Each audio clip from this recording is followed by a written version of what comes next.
जग जननी भवानी, पूजे ऋषि अखिलेश्वर ज्ञानी। सरस्वती जग जननी भवानी, पूजे ऋषि अखिलेश्वर ज्ञानी। सतयुग में भगवान का विवाह हुआ भोलेनाथ का।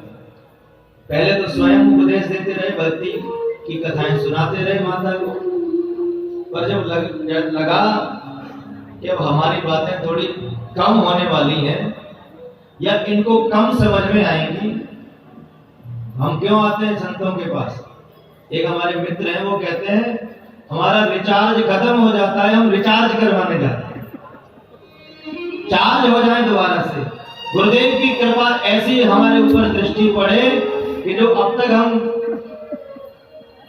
डिस्चार्ज हो चुके हैं, तो गुरुदेव की कृपा से हम दोबारा पुनः रिचार्ज होते हैं। भोलेनाथ ने भी मन में विचार किया कि मैंने माता सती को बड़ी कथाएं सुनाई है, पर अब इनको थोड़ी कम समझ में आती है। तो क्योंकि जो अपने पास में रहने वाला व्यक्ति है वो उपदेश दे, तो कई बार समझ में कम आती है। कह रहे ये क्या सिखाएगा, कल परसों तो ऐसे ही घूमता, अब ये हमें उपदेश दे रहा है। ये आपके लिए बात है, नहीं है, ये चंदन नगर वालों के लिए बात नहीं है। बोलो राधे राधे राधे। ये सबके लिए जनरल नियम है, सामान्य नियम। क्योंकि जो आपके पास में है, जो उपलब्ध वस्तु होती है, व्यक्ति को उसका जो मूल्य है, उसकी जो कीमत है, वो समझ में नहीं आता। जब वो दूर हो जाता है तब उसकी कीमत पता चलती है कि अरे वो होते तो कैसा होता।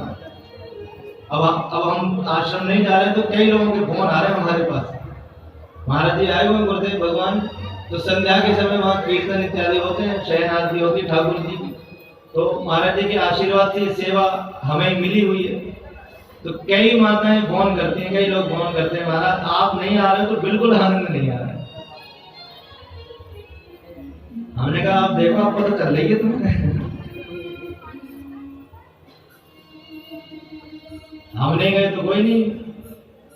वैसे तो गुरुदेव के कार्य किसी के बिना कोई रुकता नहीं है, वो तो स्वयं सामर्थ्यवान होते हैं, और जिसके ऊपर हाथ रखते हैं, जिसके ऊपर, अरे वो तो गूंगे को भी बुलवा सकते हैं। आपने अभी एक संत ने कथा सुनाई, एक संत के पास, संत ज्ञानेश्वर जी महाराज की कथा है।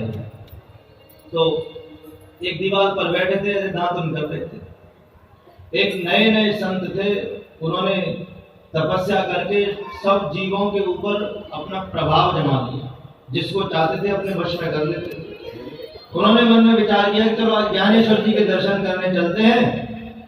तो बोले कैसे चले, पैदल तो जाएंगे नहीं।